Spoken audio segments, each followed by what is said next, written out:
Hi friends, வணக்கம். எல்லாரும் எப்படி இருக்கீங்க? இந்த வீடியோ வந்துட்டு நம்ம மலேசியாவை சுற்றி பார்க்க போகிறோம்.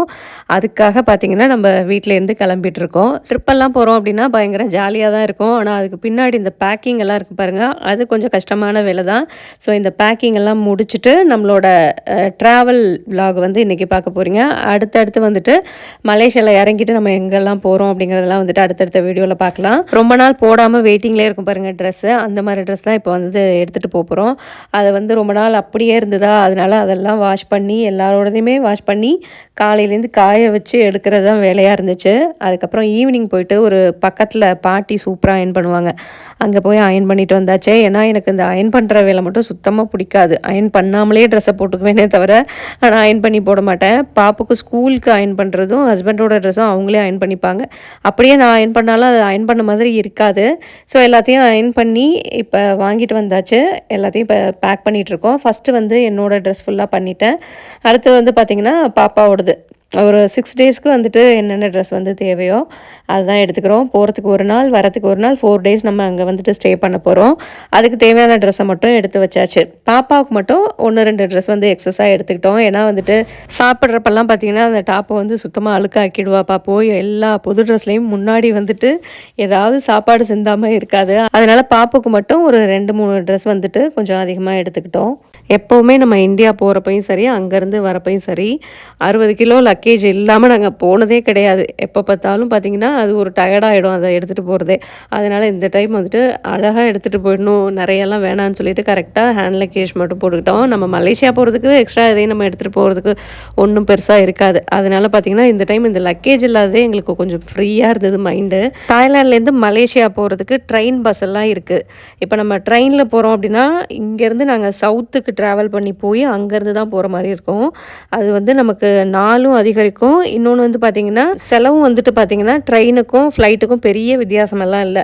ஏன்னா நம்ம இங்கேருந்து ட்ராவல் பண்ணி சவுத்துக்கு போகிறதுக்கே ஒரு அமௌண்ட் ஆகும். ஸோ அதெல்லாம் சேர்த்து பார்க்கும்போது ஃப்ளைட்டுக்கு வந்து ஓகேன்னு தான் இருந்தது. அதனால் ஃப்ளைட்லேயே போயிடலாம். தெரியாமல் ஃபஸ்ட் டைமாக வந்து நம்ம ட்ரெயின் பஸ் எல்லாம் வந்து சூஸ் பண்ண வேண்டாம் அப்படின்னு சொல்லிட்டு அதை அப்படியே விட்டுட்டு ஃப்ளைட்லேயே வந்து போயிட்டோம். பேக்கிங் வந்து பார்த்திங்கன்னா என்னோடதும் பாப்பாவோடதும் முடிஞ்சிருச்சு. ஹஸ்பண்ட் வந்துட்டு பேக்கில் அவங்களோடதை எடுத்து வச்சுக்கிறேன்னு சொல்லிட்டாங்க. காலையில் ஃப்ளைட் வந்து 10:30க்கு. அதனால் என்ன பண்ணோன்னா 6 மணிக்கே எழுந்திரிச்சாச்சு. ஒரு 1 ஹவரில் கிளம்பி வெளியில் வந்துட்டோம். ஏர்போர்ட்டுக்கு நம்ம வீட்டிலேருந்து 1 ஹவர் ட்ராவல் பண்ணணும். அதுக்கப்புறம் போய் ஃப்ரெண்டு வீட்டில் காரை பார்க் பண்ணிவிட்டு அவங்க காரில் வந்து நம்மளை ஏர்போர்ட்டில் விட்டாங்க. காலையிலேயே அந்த ட்ராவல் வந்து ரொம்ப பீஸ்ஃபுல்லாக இருந்துச்சு. நல்ல மழையும் பெஞ்சிருந்ததா, அப்படியே புகையாக எங்கே பார்த்தாலும் பனி மூட்டமாக இருந்த மாதிரி இருந்தது. அதுவும் இந்த காலை டைம்லலாம் வந்து ட்ராவல் பண்ணோம் அப்படின்னாலே அது ஒரு சூப்பராக இருக்கும். ஸோ அதுக்கப்புறம் நம்ம உள்ளே போயிட்டு இமிக்ரேஷன் போர்டிங் எல்லாம் முடிச்சதுக்கப்புறம் நம்மளோட கேட்டில் போய் உட்காந்தாச்சு. டைம் வந்து ரொம்பவே இருந்தது. அதுலேயும் நமக்கு இந்த லக்கேஜ்லாம் இல்லைன்னு வச்சுக்கோங்களேன், இன்னும் வந்து ஃப்ரீயாகிடுவோம். ஃபோட்டோ எடுக்கிறது, வீடியோ எடுக்கிறது, என்ன பண்ணுறதுனே தெரியாமல் பண்ணிகிட்டு இருந்தோம். எப்போதுமே இந்த ஜூலையில் வந்து பார்த்திங்கன்னா மன்னர் பிறந்தநாள் வருமா, அதை ஒட்டி பார்த்திங்கன்னா வரிசையாக கவர்மெண்ட் லீவ் வரும். ஒரு 9 டேஸ் அந்த மாதிரி லீவ் இருந்துச்சு.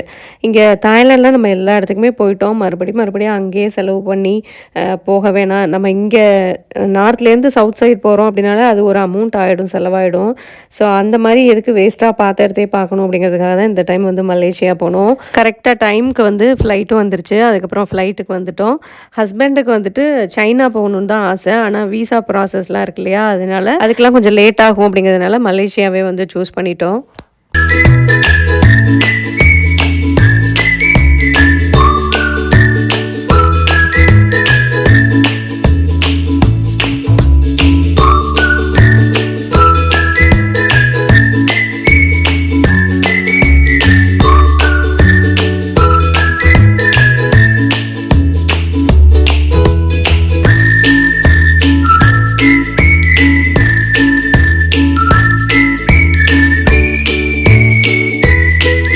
இருந்து பேங்காக் வந்து ஒரு 1 ஹவர் தான் ட்ராவல் இருக்கும். நம்ம வந்து இறங்குறதே தெரியாது. பேங்காக் வந்தாச்சு. இங்கே வந்து பார்த்திங்கன்னா வெயிட்டிங் டைம் வந்து நமக்கு 4 மணி நேரம் இருந்தது. இதுதான் நம்ம வந்த ஃப்ளைட்டு. தாய் லயன் ஏர்வேஸில் தான் வந்தோம்.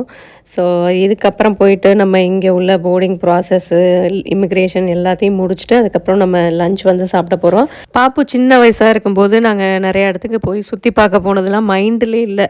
ஏன்னா ஃபுல் கவனமும் பாப்பு மேலே தான் இருக்கும். இப்போ தான் வந்து ஒரு டூர் போகிறோம், ஒரு ஃப்ரீயாக போகிறோம் அப்படிங்கிற மாதிரி இருக்குது. முன்னாடிலாம் வந்து சின்ன வயசில் போனப்பெல்லாம் பார்த்திங்கன்னா ஃபுல்லாக பாப்புவை தான் கவனிக்கிற மாதிரியே இருக்கும்.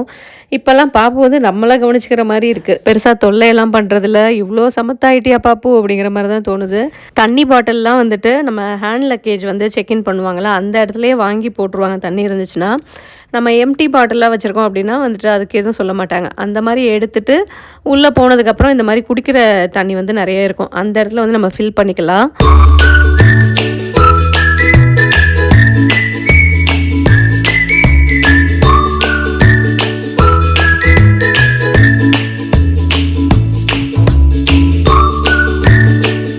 நம்ம எடுத்துகிட்டு வந்தோம் பாருங்கள் ஹேண்ட் லக்கேஜ். அதை வந்து பார்த்திங்கன்னா ஃப்ளைட்டு ஃப்ரீயாக தான் இருக்குது, அதனால் நீங்கள் அனுப்பிடுங்க, நீங்கள் ஃப்ரீயாக போங்கன்னு சொல்லிட்டாங்க. இதை நாங்கள் சுத்தமாக எதிர்பார்க்கவே இல்லை. கம்மியாக தான் எடுத்துகிட்டு வந்தோம், அதையும் வந்து அதிலே அனுப்பியாச்சு. அதுக்கப்புறம் ஒரு பிங்க் கலர் ஹேண்ட் பேக் வச்சுருந்தோம் பாருங்கள், அது மட்டும்தான் கையில் எடுத்துட்டோம். ரொம்ப ஃப்ரீயாக இருந்தது இந்த ட்ராவல் வந்துட்டு எங்களுக்கு. அடுத்து இதெல்லாம் அனுப்பிட்டு எல்லா வேலையும் முடிச்சுட்டு சாப்பிட்றதுக்காக வந்தோம். தாய் ஃபுட் வந்து எனக்கு வாங்கினேன். அதில் வந்து பார்த்திங்கன்னா நம்ம ஆர்டர் பண்ணிவிட்டு அந்த கையில் கொடுத்துருக்காங்க பாருங்கள், அதை வந்து எடுத்துகிட்டு டேபிளுக்கு போயிடலாம். ஸோ ரிங் ஆகும், அப்போ வந்து நம்ம வாங்கிக்கலாம்.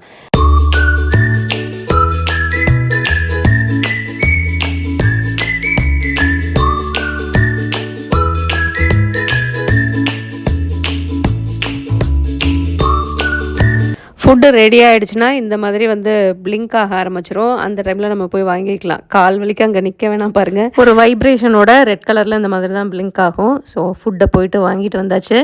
அடுத்து வந்து பார்த்திங்கன்னா பர்கர் கிங்கில் வந்துட்டு பர்கர் முன்னாடியே ஆர்டர் பண்ணிட்டோம். ஆனால் பயங்கர கூட்டம் அதில்.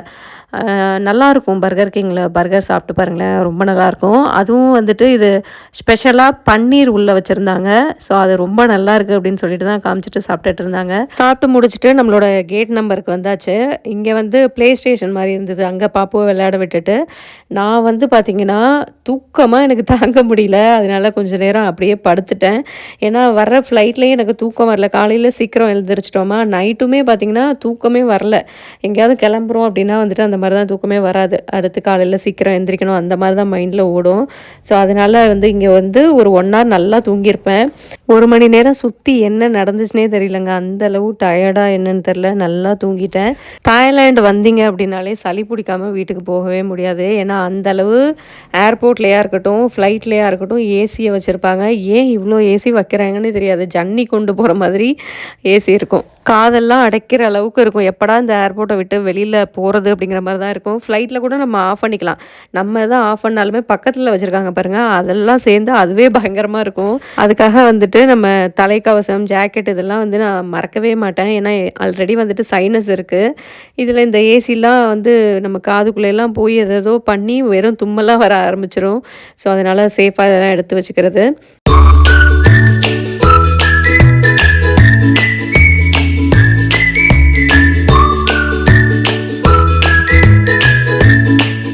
அவ்வளோதான், ஃப்ளைட்டுக்கு வந்தாச்சு. நமக்கு இங்கேருந்து ட்ராவல் பார்த்திங்கன்னா ஒரு 2 மணி நேரம் தான். 2 மணி நேரத்துலேயே போய் அங்கே நம்ம இறங்கிடலாம். செங்கராயிலேருந்து ஒரு 1 hour, இங்கேருந்து பேங்காக்லேருந்து பார்த்திங்கன்னா ஒரு 2 மணி நேரம், இவ்வளோ தான். இடையில வெயிட்டிங் டைம் தான் நமக்கு அதிகமாக இருந்தது. ஸோ 2 மணி நேரம் வந்து பார்த்திங்கன்னா போனதே தெரியல. டக்குன்னு போய் இறங்கின மாதிரி தான் இருந்தது. இந்த மலேசியா ஏர்போர்ட் உள்ளே வந்து பார்த்திங்கன்னா நம்ம பாப்பாவுக்கு 1 year இருக்கும்போது ஏர்போர்ட் உள்ளே மட்டும் அந்த வெளியிலலாம் போகல. அந்த டைமில் பார்த்திங்கன்னா பாப்பு நடக்கிற ஸ்டேஜ். அப்போ ஏர்போர்ட் உள்ளே இறங்கி விட்டது தான் போதும். நாங்கள் 2 பேரும் ஓடியும் எங்களால் பிடிக்க முடியல. அதை என்னால் சுத்தமாக மறக்கவே முடியாது. சுற்றி என்ன நடக்குதுன்னே தெரியல. பாப்பு மேலே தான் எங்களோட கான்சன்ட்ரேஷன்லாம் இருந்துச்சு. ஏன்னா ஓடிக்கிட்டே இருப்பா. அவள் ஓடுற அளவுக்கு நம்ம பின்னாடி வந்து ஓட முடியாது. அந்த டைமில் நமக்கு டிரான்சிட் இருந்ததுனால அந்த ஏர்போர்ட் போனோம். இப்போ வந்து பார்த்திங்கன்னா நம்ம சுற்றி பார்க்கறதுக்காக போகிறோம் மலேசியாவுக்கு. அவ்வளோதான், ஒரு 2 மணி நேரத்தில் நம்ம மலேசியா வந்து ரீச் ஆகிட்டோம். எனக்கு வந்து ரொம்ப பிடிச்சிருந்தது மலேசியா. எங்கே பார்த்தாலும் ஒரே பில்டிங்காக தான் இருந்தது. ஆனால் என்னவோ தெரியல, பயங்கர ஹாப்பியாக இருந்தது அங்கே போய் இறங்கி வரலுமே. இன்னொன்று வந்து நம்ம தமிழ் மக்களை வந்து நிறைய இடத்துல பார்க்க முடிஞ்சுது. அதே மாதிரி டெம்பிள் எல்லாமே நிறைய டெம்பிள் வந்துட்டு இருக்குது. தமிழ் டெம்பிள் வந்து அதெல்லாம் பார்த்தோம். அப்புறம் ஃபுட்டு மெயினாக சொல்லணும், நம்ம இந்தியாவில் இருக்க மாதிரியே ஃபீல் ஆனிச்சு. ஒரு 6 days வந்து என்னோடய சமையல் இல்லாமல் அம்மா வீட்டுக்கு போனோன்னா அம்மா எப்படி சமைச்சு கொடுப்பாங்களோ அதே மாதிரி தான் இங்கே வந்து சாப்பாடு எல்லாமே நமக்கு பிடிச்ச மாதிரி கிடச்சிது. தாய்லாண்டில் மோஸ்ட்லி டூர் வர்றவங்களுக்கெல்லாம் இந்த சாப்பாடு பிரச்சனை தான். என்னென்னா இந்தியன் ஹோட்டல் எங்கேயாவது ஒரு இடத்துல தான் இருக்கும். அதுவுமே வந்துட்டு அந்தளவு இருக்குமானா இருக்காது. ஸோ சுற்றி பார்க்குறதுக்கு வந்து நமக்கு ஒழுங்கா சாப்பிட்டோம் அப்படின்னா தான் நமக்கு எனர்ஜி கிடைக்கும். அதுவே இல்லாமல் பார்த்திங்கன்னா நம்ம ஓரளவுக்கு மேலே டயர்ட் ஆகிடுவோம். ஒரு 4 டேஸ்க்கு மேலே தாய்லாண்டில் வந்துட்டு நம்மளால் ஸ்பெண்ட் பண்ணவே முடியாது புதுசாக வரவங்களுக்கு. இப்போ நாங்கள் கூட ஓரளவு இங்கே இருந்ததால் பழகி பழகி இந்தந்த ஃபுட்டு வந்து சாப்பிட்லாம் அப்படின்னு சொல்லி தெரிஞ்சிருக்கோம். ஆரம்பத்தில் நாங்கள் வந்து இங்கே சாப்பாட்டுக்கு தான் ரொம்ப கஷ்டப்பட்டோமே. அதுவும் நமக்கு தெரிஞ்சவங்கலாம் டூர் வராங்கல்ல, அவங்களாம் வந்துட்டு தாய்லாந்து வந்து சூப்பராக இருக்குது. என்ன ஒன்று சாப்பாடு தான் வந்துட்டு ஒழுங்காக கிடைக்க மாட்டேங்குது. அதனாலேயே கிளம்பி மறுபடியும் ஊருக்கு ஓடுற மாதிரி ஆகிடுது அப்படின்னு சொல்லி புலம்புவாங்க. தாய்லாண்டுக்கும் நம்ம மலேசியாவுக்கும் பார்த்திங்கன்னா ஒரு 1 ஹவர் டிஃப்ரெண்ட் இருக்கும். நம்ம வந்து 3:30க்கு தாய்லாண்டில் ஏறினோம். இங்கே வந்து பார்த்திங்கன்னா 6:30 ஆகிடுச்சு மலேசியா டைமுக்கு நம்ம வரதுக்கு. அதுக்கப்புறம் வெளியில் போயிட்டு டாக்ஸிக்கு ரொம்ப நேரம் வெயிட் பண்ணோம். அவர் வரதுக்கு வந்து லேட் ஆகிடுச்சு. மலேசியாவில் ஏர்போர்ட் வந்து பார்த்திங்கன்னா சிட்டி உள்ளே இல்லாமல் கொஞ்சம் அவுட்டரில் தான் இருக்குது. நம்ம சிட்டிக்கு போகணும் அப்படின்னா வந்துட்டு இங்கேருந்து நாங்கள் 1 ஹவர் ட்ராவல் பண்ணி தான் கோலாலம்பூர் போனோம். லக்கேஜ்லாம் கலெக்ட் பண்ணிவிட்டு அதுக்கப்புறம் உள்ளேயே வந்து சிம் கார்டு வாங்கிக்கலாம். ஏன்னா நமக்கு கால்லாம் பண்ணணும் அப்படின்னா எமர்ஜென்சிக்கு வந்துட்டு தேவைப்படும் அப்படின்னு சொல்லிட்டு ஒய்ஃபை தான் வந்து ஏர்போர்ட்டில் இருக்க வரை யூஸ் பண்ண முடியும். அதுக்கப்புறம் ஹோட்டல் போனால் தான் யூஸ் பண்ண முடியும். இடையில நமக்கு ஏதாவது ஒரு எமர்ஜென்சிக்கு தேவைப்படுது அப்படின்னா நம்ம சிம் கார்டு வாங்கிக்கலான்னு சொல்லிட்டு உள்ளே வந்து கேட்டோம். ரொம்ப சிம் கார்டெல்லாம் விலை அதிகமாக இருந்தது. இன்னொன்று வந்துட்டு நம்ம வெளியில் போயிட்டு வாங்கிக்கலாம் அப்படின்னு சொல்லிட்டு வெளியில் வந்து ப்ரைஸ் கம்மியாக இருக்கும் அப்படிங்கிறதுனால வந்துட்டோம். ஆனால் போகிற வழியிலெல்லாம் பார்த்தீங்கன்னா பைபாஸ்லேயே போயிட்டோம். சிம் கார்டு வந்துட்டு வாங்க முடியல. ஸோ அதனால் அடுத்த நாள் தான் சிம்மே வந்து வாங்க முடிஞ்சது. ஏர்போர்ட்டில் வாங்குறத விட வெளியில் வந்துட்டு 7-Eleven அதுக்கப்புறம் மால்லாம் வந்துட்டு கம்மியாக தான் இருக்கும்.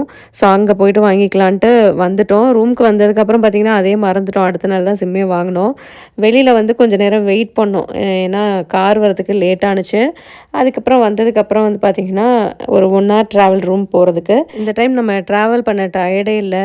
ஏன்னா ஒரு மொத்தமாக ஃப்ளைட் ட்ராவல் வந்து ஒரு 3 மணி நேரம் தான் ட்ராவல் பண்ணியிருப்போம். மற்ற நேரம் எல்லாமே நமக்கு ரெஸ்ட்டாக தான் இருந்தது. இதே இந்தியா வரும் அப்படின்னா வந்துட்டு நிற்கவே நேரம் இருக்காது. அதுவும் இந்தியா வந்து இறங்குறது வரலும் கொஞ்சம் பரவாயில்லன்னு தோணும். அதுக்கப்புறம் நம்ம வீட்டுக்கெல்லாம் ட்ராவல் பண்ணுறோம் பாருங்கள், அதெல்லாம் வந்து சுத்தமாக முடியவே முடியாது. போய் ஒரு வாரம் படுத்தா போதுன்ற மாதிரி தான் இருக்கும். ஆனால் இந்த ட்ராவல் வந்துட்டு அப்படி தெரியவே தெரியல. பக்கத்து ஊருக்கு வந்த மாதிரி தான் ஒரு ஃபீல் ஆணுச்சு. உள்ளே வந்ததுமே இங்கெல்லாம் பார்த்தீங்கன்னா கொஞ்சம் பில்டிங் வந்து கம்மியாக தான் இருக்கும். ஏன்னா வந்துட்டு பைபாஸ்ன்றதுனால உள்ளே போக போக இவ்வளோ பில்டிங்காக என்ன தான் நடக்குது இந்த பில்டிங் உள்ளேலாங்கிற மாதிரி தான் இருந்தது. இந்த இடத்துல போயிட்டு இருக்கப்போ பார்த்தீங்கன்னா புக்கிட் ஜலீல்னு சொல்லிட்டு ஒரு நேஷ்னல் ஸ்டேடியம் காமிச்சாங்க. ஸோ அந்த ரவுண்ட் ஷேப்பில் இருக்குது பாருங்கள், அதுதான். இங்கே வந்து நம்ம இந்தியாவிலேருந்து ஆக்டர்ஸ் எல்லாம் வந்து கான்சர்ட் எல்லாம் பண்ணுவாங்களாம். இந்த தெரியுது பாருங்கள், இதுதான் அந்த ஸ்டேடியம். அதுக்கப்புறம் இந்த ட்வின் டவர் பார்த்தீங்கன்னா நம்ம எந்த சைடு போனாலும் எல்லா சைடும் வந்து தெரியுது. அந்தளவு பெருசாக இருந்தது.